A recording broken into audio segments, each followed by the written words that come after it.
So we've got a basic car built now, Subaru engine, VW transaxle, everything has been sandblasted and painted pretty much.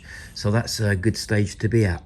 What I'm going to do now is start dialing in some of the systems, making sure they all work correctly. And I think I'm going to start with the brakes. The front calipers, although they've been sprayed up, they have not been pushed out, so the pistons haven't been pushed out. Couldn't get them out with an airline. So I think what I'll do, we'll fill the system with brake fluid and then bleed the brakes and just see where we are with the brakes. It may be that I need to buy new front calipers or overhaul them. So let's give that a go.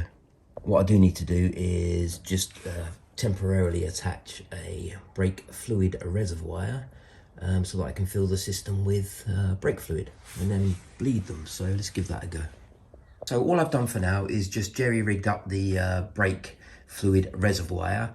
That would normally sit on the body of the Covin, but because it's not here, I'm not going to be able to do that. So, but that's good because now the body is gone, it's not dangling overhead and I'm not bashing my head on it every 10 seconds. So gives me some flexibility. So let's fill the brake fluid reservoir and see if we got any leaks anywhere. Just one thing worth noting, I think, if you're doing a restoration like this, these brake hoses, you know, they look okay, don't they? But actually, I could barely even blow down this, and that's because the fluid that was inside it has broken down the inside of the rubber. So just bear that in mind. I put this on the car initially and I thought, you know, I better check it. So might be worth checking that yourself. So I'll just briefly explain what I did with this brake master cylinder. This master cylinder is off a Beetle, a Type 1 VW. The Type 3s, which is what this car is based on, the Type 3 variant was no longer available at the time I needed it. So this Type 1, I rotated it on its axis and re-drilled some mounting holes here, and I welded up the existing holes. That was because I needed clearance on the brake light switch. So that's rotated. I extended the push rod there for the master cylinder piston, and you want a couple of mil travel there, free play, which is what I've got. I made new steel brake lines, new hoses as well. So yeah, that brake line for the back comes up there, runs up the transmission tunnel, pops out there, then splits into two. You've got your new hoses, new steel lines there, new hose and new steel line there. So let's bleed that up and see if she holds. Right, so we've pressurized the Gunson Easy Bleed system.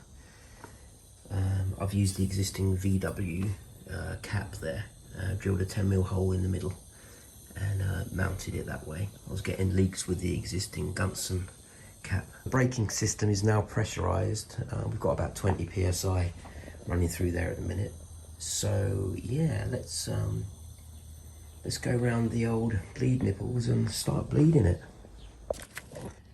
Okay, let's try bleeding that top bleed nipple. We've got it going down into our waste tank there, so give that a go. Get the old 7mm spanner out, crack this line open, and hopefully we shall see some brake fluid come out because it's under pressure.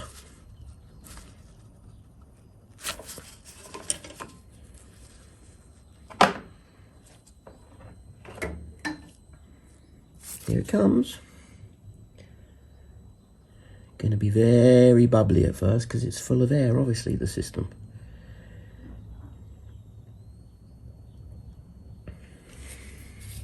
We want a nice consistent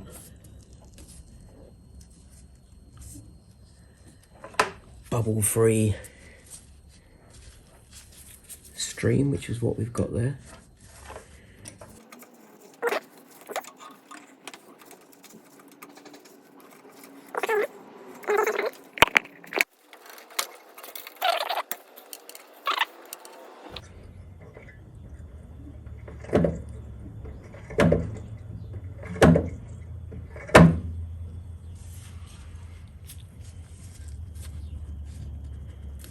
That's good.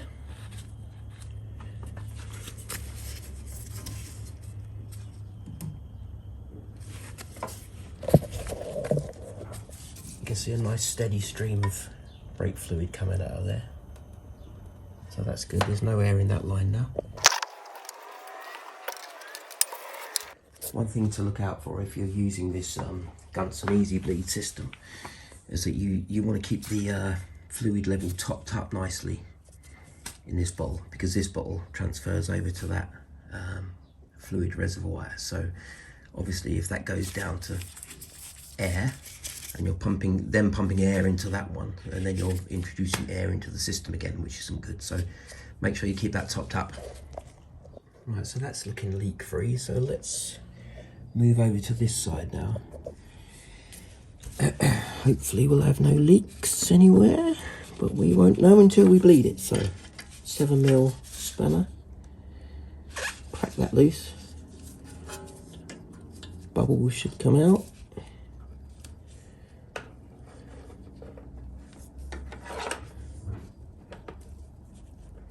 Ooh, slow one, that one.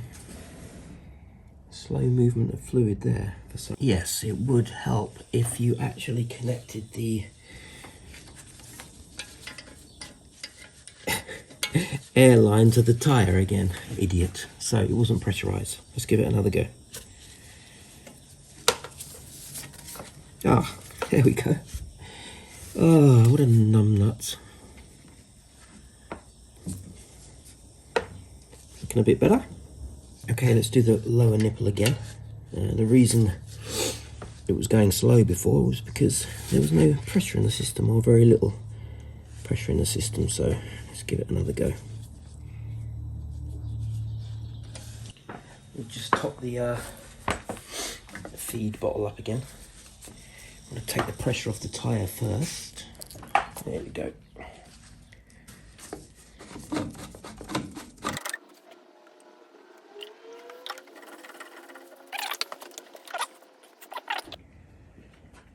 Right, let's move to the rear offside now. We'll get some air out of here.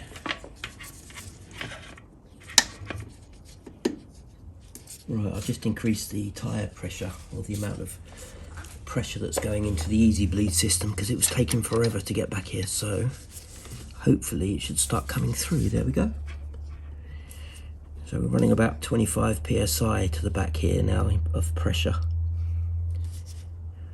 Just speed things up a little bit. Right, this is the last bleed nipple.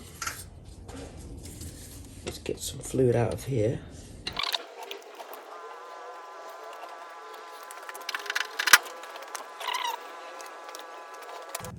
Looking pretty bubble free this side, so let's tighten that back up.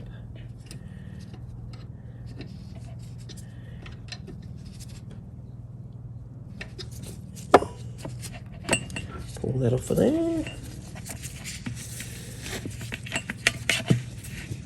The thing I like about this Gunson system is that now the whole brake system is pressurized. So while it's pressurized up, it's a good opportunity to go around and look at all the fittings, just to make sure nothing's weeping. There doesn't seem to be any leaks. There's a leak from the top here, but that's okay. That's just the lid of the filler. We've got no leaks on the joints, or on the joints? Joints isn't what I meant, on the unions. It's all looking nice and dry there. There as well.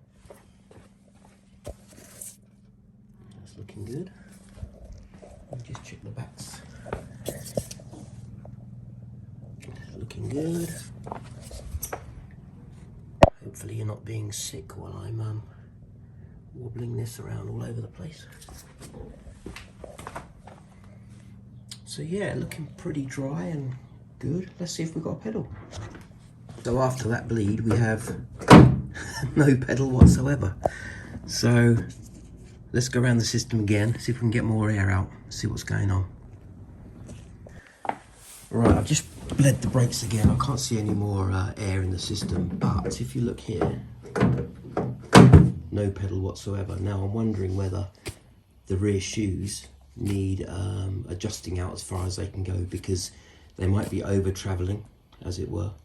So let's adjust the rear shoes. So I'll adjust these shoes outwards. As you can see there, we've got no resistance at all at the minute on the drum. So let's adjust these brakes. So these are on a kind of a ratchet assembly thing. So we'll just start winding these out until we get some sort of resistance.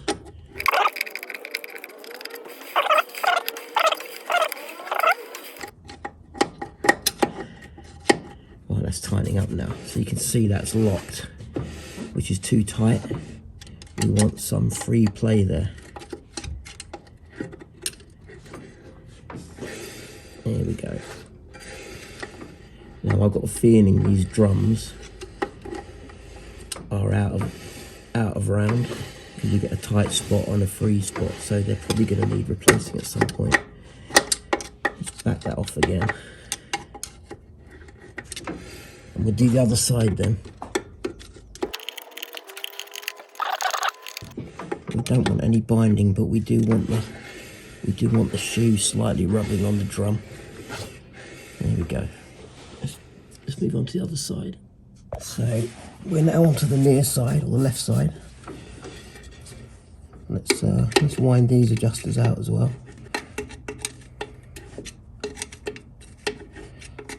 The most boring thing you've ever seen on YouTube.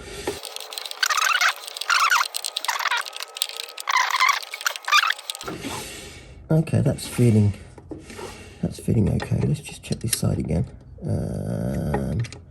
Up to down. Do we have a handbrake? Yes, we do. Lovely. Actually, since I've just pulled the handbrake up and centralized the shoes, see, there's not much resistance there in the rear wheel again. So that one's not too bad. But let's adjust this one up again. Okay, back's on the ground. Handbrake's adjusted. That's really nice now. 3 or 4 clicks, which is what you want. But yeah, pedals get in there now. But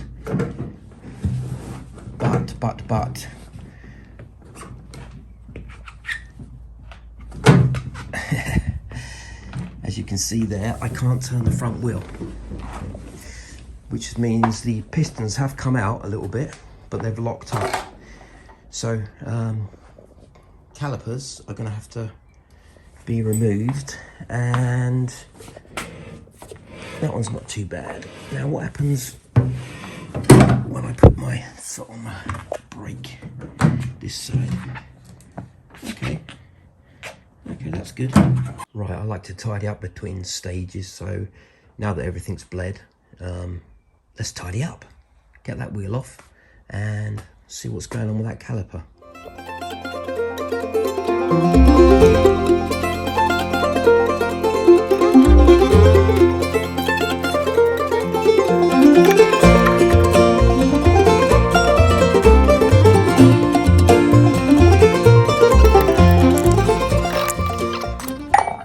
Pump this pedal and see what happens to the pistons. If I can get some movement, I'll be quite pleased. Okay, good. That one's moving, so we can push it back. That's good. A bit of jiggery pokery with the old pistons left and right. Means I can turn this really easily now. So that's good. I've freed up the left and right piston. It's still a little bit stiff, but it does turn. That's good. That's freed up nicely, that side. I think the other side is going to need a bit of TLC as well, because it's a little bit binding. So let's pull that side off and do the same thing. What the devil's going on with my ejector seat? So I've just freed the pistons off on this side. All looking pretty good. So there we go. We have a fully functioning braking system in the car with a handbrake that works as well. So really pleased with that. Yeah, brilliant.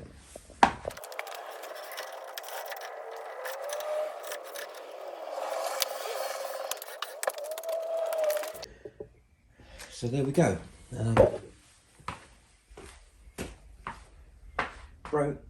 Both.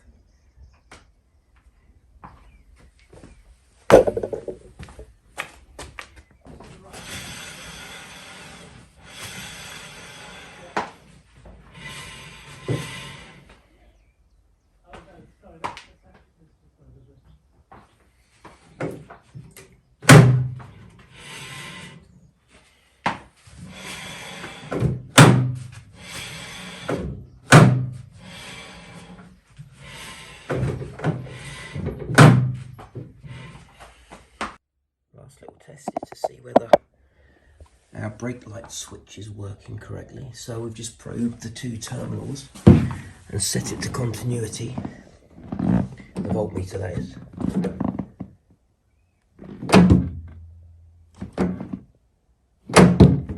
Good stuff. It's working nicely. I want to start looking at a few other things. One of them being the coolant lines. So you've got your return line here from the bottom radiator. Now, I think what I'm going to do is not run the coolant lines inside the car. I don't want my passengers having 3rd-degree burns on their legs or anything like that.